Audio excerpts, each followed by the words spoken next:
Hey everybody, happy Friday. It's Shelby here and we are in Shelb's Crafty VIP. I hope you are enjoying your day. I hope you've had a great week. I'm gonna pop on here real quick and show you how to make a bow. It's just a simple little video, but I know that so many people struggle with the correct way to make a bow. How do you make a bow? The different ways to make a bow. Everyone seems to make them differently. So I am going to show you how I make my bows. It's pretty generic. This is how I make the majority of my bows, especially for garlands that I make. And so I make them by hand. You can use an easy bow maker if you want to. It makes it a little easier because you're not getting your hand cramps. You can sit it in there and it holds it in place for you. I just usually choose to make it by hand. I'm gonna try to move this around. I hope you have a good view of this. So what we're gonna start out with, I got all of these ribbons from Ellis Home and Garden. They are local to me. That's why I go there a lot. But you can get these on Craft Outlet, the Wreath Shop. Hobby Lobby doesn't carry Halloween. Michael's has some Halloween ribbons, but these are just the 3 ribbons I'm choosing because these are what I'm putting on a garland today. So we are going to start out with this 4-inch glitter ribbon, this 2.5-inch stripe and polka dot glitter ribbon, and this 1.5-inch, I think this is 1.5 inch, yeah, 1.5-inch glitter ribbon. These are usually the 3 sizes I use. I love 4-inch ribbon because you get so much coverage in just one ribbon, and that is my base. And then I layer it with a 2.5 and then a smaller. That way with your bow, you have it, you have layers. You have it, it looks fluffy and nice and pretty, and you have dimension. Also, I try to use 3 different patterns. If you use the same patterns of ribbons, it's gonna look very plain.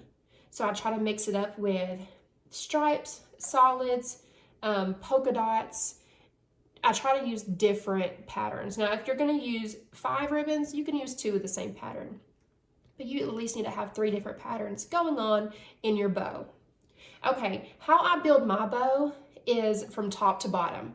That's normally how I do mine when I'm cranking them out by hand. So that's what we're gonna do in this. So we're gonna start off with our 1.5 inch. I'm just gonna unspool some of it. That way I have plenty to work with and I'm not fighting the tangliness that it gets. So what I'm gonna do is I'm gonna pull out a tail. I know I'm putting it on a garland, so I'm not gonna want a long tail. I'm gonna want a wispy little tail. So I'm not trying to waste a lot down here. So I'm about 6 inches here, and I'm gonna pinch. And then I'm gonna take it, and I'm gonna fold it under to form my loop, and then I'm gonna pinch it again. And now I have 1 loop and 1 tail. Now, this is only a 1-sided ribbon, so we have to twist it. That way our pretty side will stay up. We fold the second side back under, we make our 2nd loop, and then you pinch. Now you have your bow, and you can take both of your loops, pull them up together like this to make sure they're the same length.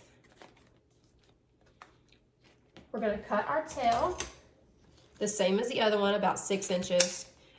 You can measure if you want. If you really want it perfect, you can have a mat laid out here where you measure your loops and things like that. Some people do. I don't, because well, your customer is not going to sit and measure it. If they do, you don't want them as your customer. So there is the first layer of our bow. Now I hold this in my hand and I take my 2nd ribbon. And we're going to use the 2.5-inch polka dot and stripes. We are going to unspool some of it.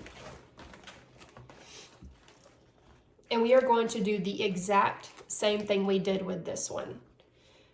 I'm going to use my middle finger to help me guide it up under my pointer finger, pull out a tail, and I'm just gonna pinch it up under that first layer. And I'm still mainly using my thumb and index finger. And we're gonna do the same process. You're gonna pinch it, you're gonna make 1 loop. You want this loop slightly bigger than your first loop. That way you get a nice layered effect in your bow. You're gonna pinch it. Again, this is 1-sided, So we need our pretty side to stay up. So you're gonna twist it. You're gonna form your second loop, slightly bigger, and you're gonna pinch it again. The key to a fluffy bow is the pinch. Don't squeeze it super hard because you're gonna hurt your hand, but you need to have a good pinch in there. Again, we're gonna cut it off at about 6 inches. I'm twisting it back to the front because I know my tails are gonna hang down like this, so all my tails need to be facing the same direction. And on to our third ribbon. This one is where it gets a little bit more difficult. This 4-inch, especially when you have a thick 4-inch, it's a lot to hold in your hand. So like I said, you can get an easy bow maker, which is basically a piece of board with 2 prongs, and it's sitting down in there. All right, we're gonna unravel our 4-inch, and we're just gonna do the same process. Now the pinch, you have to keep your pinch tight, but the ribbon doesn't have to be pinched perfectly. It's hard to cinch up a glittery 4-inch ribbon. But again, you're gonna guide it up under that second ribbon, and you're gonna just work its way in. You have your tail. You're gonna form your loop, and this 4-inch, you definitely want it bigger than the other 2. And you're gonna gather it again. You're gonna pinch it, and you're gonna twist it.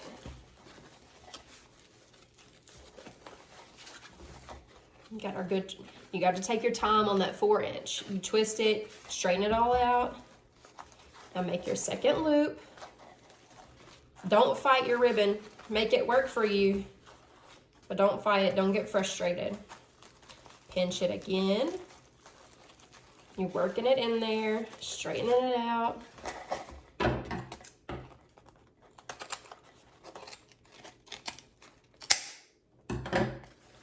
We're gonna twist that tail to the front. And look at that. It's a beautiful bow.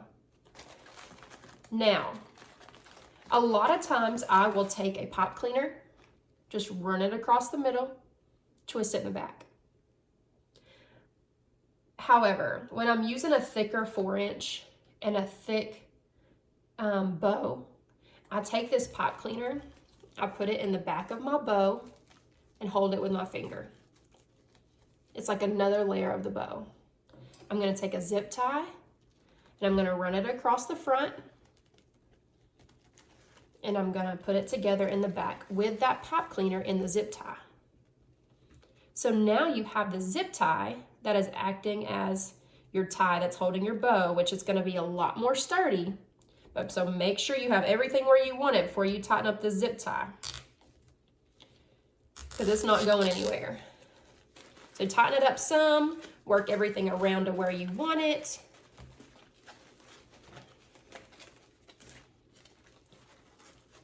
And cinch it tight. Because this bow is going on a mantle garland, this bow is gonna be facing the front like this. I knew it was gonna be harder to wrap this around, and so I wanted it cinched with a zip tie so that it was nice and fluffy, and I knew it wasn't going anywhere. So now that it is, I just cut off that excess,